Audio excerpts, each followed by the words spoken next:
എൻ്റെ ജന്മസ്ഥലമെന്ന് പറയുന്നത് വിഴിഞ്ഞത്തുനിന്ന് ബാലരാമപുരത്തേക്ക് പോകുന്ന വഴിയിൽ കിടാരക്കുഴിക്കടുത്തുള്ള മുള്ളുമുക്കിന് താഴെ ഒരു കൈത്തറി നെയ്ത്തുകാരുടെ ഗ്രാമം ഉണ്ടായിരുന്നു, മണലിയിൽ. അവിടെയാണ് ഞാൻ ജനിച്ചത്. കുറേ കഴിഞ്ഞപ്പോൾ കൈത്തറി നെയ്ത്ത് അപകടത്തിലായപ്പോൾ പലരും വ്യാജവാറ്റിലേക്ക് തിരിഞ്ഞു. അങ്ങനെ ഒരു ഗ്രാമത്തിലാണ് ഞാൻ ജനിച്ചത്. എൻ്റെ അമ്മയുടെ അച്ഛനും 5 കാരണവന്മാരിൽ 3 പേരുമൊക്കെ വൈദ്യന്മാരാണ്, ആയുർവേദ വൈദ്യന്മാർ. അവിടെ ജനിച്ചു. അന്ന് ബാല്യകാലത്ത് അച്ഛൻ അമ്മയെ എന്നെയും ഉപേക്ഷിച്ചങ്ങ് പോയി. അപ്പോൾ കുഞ്ഞായിരുന്ന എനിക്ക് അമ്മ മാത്രം ആശ്രയം, അമ്മയ്ക്ക് ഞാനും മാത്രം.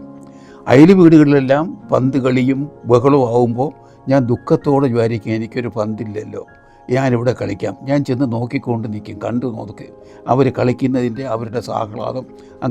അങ്ങനെയാണ് ഈ തുടക്കം. അത് എന്നെ വല്ലാതെ സ്പർശിച്ച എൻ്റെ പല കഥകളിലും വന്നിട്ടുണ്ട്. ജീവിതത്തെ വളരെ സ്വാധീനിച്ച ഒരു ബാല്യകാല അനുഭവമാണ്. അപ്പോൾ അതാണ് തുടക്കം. അത് കഴിഞ്ഞ് പിന്നെ ഞാൻ PSC വഴിയാണ് പബ്ലിക് റിലേഷൻസിൽ എത്തുന്നത് 1958. അവിടെ വന്നപ്പോൾ സർക്കാർ തലത്തിൽ ബന്ധപ്പെടാനുള്ള ഭാഗ്യം കിട്ടി. അതായത് 1960 വിമോചന സമരം കഴിഞ്ഞ് പട്ടം താണുപിള്ളയുടെ അദ്ദേഹം മുഖ്യമന്ത്രിയായിരുന്നപ്പോൾ വന്ന മന്ത്രിസഭയുടെ കാലത്താണ് ആദ്യം കേരള ഗവൺമെൻറ് ഓണാഘോഷം സംഘടിപ്പിക്കുന്നത്. അന്ന് പബ്ലിക് റിലേഷൻസിൽ ഞാൻ അസിസ്റ്റൻറ്റ് കൾച്ചറൽ ഡെവലപ്മെൻറ്റ് ഓഫീസറാണ്. N. Mohanan cultural development officer. Lalithambika അന്തർജനത്തിൻ്റെ മകൻ ദാമോദരൻ പോറ്റി അന്ന് മന്ത്രിയാണ്, പബ്ലിക് ടൂറിസം മന്ത്രിയാണ്. അദ്ദേഹത്തിൻ്റെ അനന്തരവൻ ആയ N. മോഹനാണ് കൾച്ചറൽ ഡെവലപ്മെൻറ്റ് ഓഫീസർ. അപ്പോൾ ഞങ്ങൾ രണ്ടുപേർക്കും ഇതിൻ്റെ ജോലി മുഴുവൻ വന്നു ചേർന്നു. ഇതിൻ്റെ തുടക്കം അന്ന് രാജകുടുംബത്തിലെ അംഗമായ കേണൽ GB രാജ സ്പോർട്സ് കൗൺസിലിൻ്റെ ചുമതലക്കാരനായിരുന്നു. അന്ന് public relations director VR Narayanan നായരായിരുന്നു. ഇവർ രണ്ടുപേരും കൂടി ചേർന്ന് ആലോചിച്ചാണ് ഇങ്ങനെ സർക്കാർ തലത്തിലൊരു ഓണാഘോഷം സംഘടിപ്പിക്കണമെന്നുള്ള തീരുമാനമെടുത്തതും നടപ്പിലാക്കിയതും. എനിക്കിപ്പോഴും ഓർമ്മയുണ്ട്, ദാമോദരൻ പോറ്റി സാറിൻ്റെ അധ്യക്ഷതയിൽ ചേർന്ന മീറ്റിംഗ് അന്ന് PRD സൗത്ത് ബ്ലോക്കിലായിരുന്നു, സെക്രട്ടേറിയറ്റിൽ. അന്ന് ഈ 4 നില കെട്ടിടമില്ല, 1 നില കെട്ടിടമായിരുന്നു. അവിടെ മീറ്റിംഗ് കൂടുമ്പോൾ ദാമോദരൻ പോറ്റി സാറും വരും, അവിടെ കൂടും. പിന്നെ എനിക്കൊരു അനുഭവം ഉണ്ടായത്, അന്ന് ഒരു കമ്മിറ്റി ഉണ്ടാക്കി, ഓണാഘോഷ കമ്മിറ്റി. അതിൻ്റെ സെക്രട്ടറി കൺവീനർ പ്രാക്കുളം ഫാസിയായിരുന്നു. അദ്ദേഹം RSPയുടെ നേതാവാണ്. അപ്പോൾ പ്രാക്കുളം ഫാസിക്ക് ഓണത്തെക്കുറിച്ചൊരു പ്രസംഗം വേണം. അപ്പോൾ എൻ്റെ ഒരു ഡെപ്യൂട്ടി ഡയറക്ടർ ശേഖരമുള്ള സാറാണ് എന്ന് പറഞ്ഞ് പണിക്കരെ ഒരു പ്രസംഗം തയ്യാറാക്കി കൊണ്ടുപോകാം മലയാളത്തിൽ. ഞാൻ തയ്യാറാക്കി കൊടുത്തു. അത് അദ്ദേഹത്തിന് പ്രാക്കുളം ഫാസി ചേട്ടന് വളരെ ഇഷ്ടപ്പെട്ടു. അത് റേഡിയോയിൽ പ്രക്ഷേപണമൊക്കെ ചെയ്തു. അങ്ങനെ അതൊരു വലിയ, അപ്പോൾ അങ്ങനെ പ്രാക്കുളം ഫാസിന് ഇത്രയും വലിയ കാര്യമായി.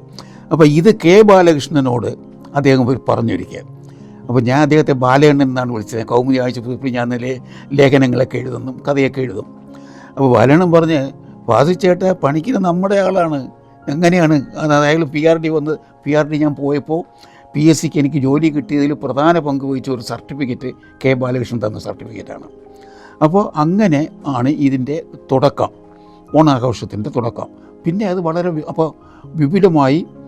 പിന്നെ കുറേ കഴിഞ്ഞ് ഞാൻ കുറേ വർഷങ്ങൾക്ക് ശേഷം വിപുലമായപ്പോൾ ഒരിക്കൽ ഇടയ്ക്കെന്ന് പറഞ്ഞുകൊള്ളട്ടെ, അതാണ് ഈ വൈക്കം പുരുഷോത്തമൻ മന്ത്രിയായിരുന്നപ്പോൾ അദ്ദേഹം അവകാശപ്പെട്ടു, അദ്ദേഹം മന്ത്രിയായിരുന്നപ്പോഴാണ് സർക്കാർ തലത്തിൽ ഓണാഘോഷം തുടങ്ങിയതെന്ന്. അത് ശുദ്ധ അബദ്ധവും ശുദ്ധ കള്ളവുമാണ്. ശരിക്കും ഓണാഘോഷം വൻതോതിലായത് കുറേ വർഷങ്ങൾക്ക് ശേഷം.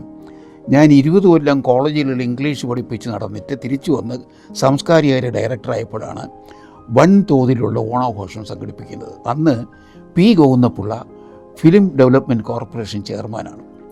അദ്ദേഹമാണ് ഈ ഓണാഘോഷ കമ്മിറ്റിയുടെയും ചെയർമാനായിട്ട് വന്നത്. അപ്പോൾ ഞാൻ അതിൻ്റെ കൺവീനറുമായിട്ട് അങ്ങനെ ഓണാഘോഷങ്ങൾ സംഘടിപ്പിച്ച ഓർമ്മകൾ ഒരുപാടുണ്ട് കേട്ടോ. അതെല്ലാം ഇങ്ങനെ ചിലതൊക്കെ ഓർമ്മ മറന്നു പോയിട്ടുണ്ട്. എന്നാലും അന്ന് ഇങ്ങനെ വന്ന് ഈ കേരളത്തിൻ്റെ വിവിധ ഭാഗങ്ങളിൽ തിരുവനന്തപുരത്ത് തന്നെ 5-6 ഇടത്താണ് നൃത്ത പരിപാടി, നാടൻ നൃത്തം, കഥകളി, ഇങ്ങനെ എല്ലാം അറേഞ്ച് ചെയ്തത്. അതെല്ലാം സർക്കാരിൻ്റെ ഒരു മേൽനോട്ടത്തിലായിരുന്നു. അതാണ് എൻ്റെ ഓർമ്മയിലുള്ളത്. എൻ്റെ വീട്ടിൽ ഈ അമ്മ മാത്രമേ ഉള്ളൂ, അമ്മയും അമ്മയുടെ അച്ഛനും അമ്മയുടെ അമ്മയും ഞാനും. അപ്പോൾ എനിക്ക് സഹോദരിമാരൊന്നുമില്ല, ഞാൻ ഒറ്റയനാണ്. അപ്പോൾ ഇത് അടുത്ത വീട്ടിലൊക്കെ ഈ അത്തപ്പെടുമ്പോൾ ഞാൻ ചെന്ന് നോക്കിക്കൊണ്ടിരിക്കും. അന്ന് എനിക്കറിയാം ഈ താഴെ നമ്മൾ കുളത്തിൻ്റെ കരയിൽ മണലി ഒരു കുളമുണ്ട്. ആ കുളത്തിൻ്റെ കരയിലേക്കുള്ള തോട്ടിൻ്റെ കരയിൽ കൈത ഒരു ഓടനിപ്പുണ്ട്. ആ കൈത പൂവെല്ലാം പറിച്ചുകൊണ്ട് വന്ന് അതുപോലെ തന്നെ ഈ പൂക്കളെല്ലാം പയ്യന്മാർ ശേഖരിച്ചുകൊണ്ട് വന്ന് ചേച്ചിമാരുടെ കൈ കൊടുക്കും. ചേച്ചിമാരാണ് ഈ അത്തപ്പൂ ഇടുന്നത്. ഭംഗിയായിട്ട് അത് കാണേണ്ടതാണ് അന്ന്. പിന്നെ കുറേ കഴിഞ്ഞപ്പോൾ ഈ ഒറിജിനൽ പൂവിന് പകരം കൃത്രിമ പൂവിട്ട് തുടങ്ങി. അങ്ങനെയായി കേട്ടോ. അത് കുറേ വർഷം കഴിഞ്ഞപ്പോഴാണ് ശരിക്കും പറഞ്ഞാൽ ഇങ്ങനെ ഈ അത്തപ്പൂവൊക്കെ ഇട്ട് ഒരു 10 ദിവസം ആകുമ്പോഴാണ് ഈ തിരുവോണം വരുന്നതും ഈ അത്തപ്പൂവൊക്കെ ഇളക്കിയെടുക്കുന്നതും ഒക്കെ. അതൊക്കെ എനിക്കിപ്പോഴും ഓർമ്മയുണ്ട്. എൻ്റെ ബാല്യകാല സ്മരണകളിൽ ഒരു മധുരമുള്ള സ്മരണകളിൽ ചിലതാണ് ഇതെല്ലാം.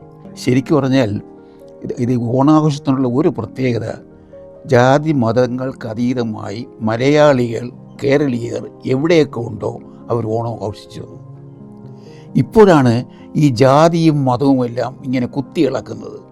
അത് ഈ രാഷ്ട്രീയ പാർട്ടികളൊക്കെ ഇപ്പോൾ അത് കുത്തിയിളക്കുന്നുണ്ട്. ഞാൻ എൻ്റെ ചെറുപ്പത്തിൽ കമ്മ്യൂണിസ്റ്റായിരുന്നു. 18 വയസ്സ് അതിന് മുമ്പേ പാർട്ടി പ്രവർത്തനം തുടങ്ങി. നെടുമങ്ങാട്ടിന് അപ്പുറമുള്ള ആ നാട്ടായിരുന്നു. 18 വയസ്സ് തികഞ്ഞപ്പോൾ പാർട്ടി മെമ്പർഷിപ്പ് കിട്ടി. അപ്പോൾ കമ്മ്യൂണിസ്റ്റ് പാർട്ടി, അഭിവക്ത കമ്മ്യൂണിസ്റ്റ് പാർട്ടിയുടെ 55-ലാണ് മെമ്പർഷിപ്പ് കിട്ടുന്നത്. എം.എൻ. ഗോവിന്ദൻ നായരാണ് അന്ന് സെക്രട്ടറി. ആ ഒപ്പിട്ട് എൻ്റെ ഫോട്ടോയൊക്കെ ഒട്ടിച്ച ഒരു കാർഡാണ് കിട്ടിയത്. പക്ഷേ ഇത് 2 വർഷം കഴിഞ്ഞപ്പോൾ ഞാൻ എൻ്റെ സ്വന്തം നാടായ കിടാരക്കുഴിക്കടുത്തുള്ള മുക്കാലേക്കടുത്തുള്ള മുല്ലൂർ ലോക്കൽ കമ്മിറ്റിയെ തിരിച്ചേൽപ്പിച്ചു. പാർട്ടി ഞാൻ രാജിവെച്ചു 20 വയസ്സായപ്പോൾ. അപ്പോൾ അത് എനിക്ക് ഈ ഏകകക്ഷി സർവാധിപത്യം, റഷ്യയിൽ സ്റ്റാലിൻ്റെ ഏകാധിപത്യം, അത് കഴിഞ്ഞ് സ്റ്റാലിൻ്റെ ഏകാധിപത്യത്തിൻ്റെ കള്ളക്കളികളെ മുഴുവൻ പ്രഖ്യാപിച്ചത് ക്രൂഷ്ചേവ് വന്നപ്പോഴാണ്. 20ാം പാർട്ടി കോൺഗ്രസ്സിൽ, സോവിയറ്റ് കമ്മ്യൂണിസ്റ്റ് പാർട്ടിയുടെ 20ാം പാർട്ടി കോൺഗ്രസ്സിൽ ക്രൂഷ്ചേവ് ചെയ്ത പ്രസംഗം ലോകപ്രസിദ്ധമായ പ്രസംഗമാണ്. അതിൽ അദ്ദേഹം ഈ സ്റ്റാലിൻ്റെ കാലത്ത് നടന്ന എല്ലാം വിവരിക്കുന്നുണ്ട്. സത്യത്തിൽ ലെനിൻ ഒരു വളരെ കുറേ കൂടി ഉയർന്ന ഒരു വ്യക്തിയായിരുന്നു. പക്ഷേ സ്റ്റാലിൻ വന്നപ്പോഴാണ് ഇങ്ങനെയുള്ള ഒരു ക്രൂരമായ എതിരാളികളെ, അഭിപ്രായങ്ങൾ പറയുന്നവനെ ഒക്കെ തകർക്കുക എന്നുള്ള രീതി വന്ന്. ഇതെല്ലാം ക്രൂഷ്ചേവ് അദ്ദേഹത്തിൻ്റെ പ്രസംഗത്തിൽ പറഞ്ഞു. അത് എനിക്കിപ്പോഴും ഓർമ്മയുണ്ട്. നെടുമങ്ങാട് ജംഗ്ഷനിൽ വെച്ച കച്ചേരിയുടെ വെച്ച് ഒരു സഖാവ് എനിക്ക് അതിൻ്റെ പ്രസംഗത്തിൻ്റെ ഒരു കോപ്പി വന്ന്, സോവിയറ്റ് ലാൻഡിൻ്റെ സപ്ലിമെൻറ്റിലോട്ടാണെന്ന് തോന്നുന്നു, കോപ്പി വന്നു. ഞാൻ വീട്ടിൽ കൊണ്ട് വായിച്ച് ഞാൻ അന്തം വിട്ടുപോയി കേട്ടോ. ഇപ്പോൾ എൻ്റെ ഉള്ള ചില പുസ്തകങ്ങളിൽ ക്രൂഷ്ചേവിൻ്റെ പ്രസംഗമൊക്കെ അതേപടിയുണ്ട്. അങ്ങനെ ശരിക്കും പറഞ്ഞാൽ കമ്മ്യൂണിസം എന്ന് പറഞ്ഞാൽ തൊഴിലാളി വർഗ സർവാധിപത്യം, എല്ലാവർക്കും തുല്യത, ഓരോരുത്തർക്കും എല്ലാവർക്കും ആവശ്യമുള്ളത് കിട്ടും, ഇങ്ങനെയൊക്കെ പറയുന്ന മനോഹരമായ സങ്കല്പങ്ങളാണ്. പക്ഷേ അത് ഏകകക്ഷി ഭരണമായും ഒരു വ്യക്തിയുടെ ഏകാധിപത്യമായിട്ടും മാറിയത്. അതാണ് അവിടെ പറ്റിയത്. അപ്പോൾ അതിന് ഒരു മാറ്റം വരുന്നത് ഗോർബച്ചോവ് വന്നപ്പോഴാണ്. ഗോർബച്ചോവ് സോവിയറ്റ് യൂണിയനിലെ കമ്മ്യൂണിസ്റ്റ് പാർട്ടി നേതാവായി വന്നു. സോവിയറ്റ് യൂണിയൻ്റെ വന്നപ്പോൾ അങ്ങേർക്ക് ഇത് ശരിയല്ല എന്ന് പറഞ്ഞിട്ട് സ്വാതന്ത്ര്യം കൊടുത്തു തുടങ്ങി റഷ്യക്കാർക്ക്.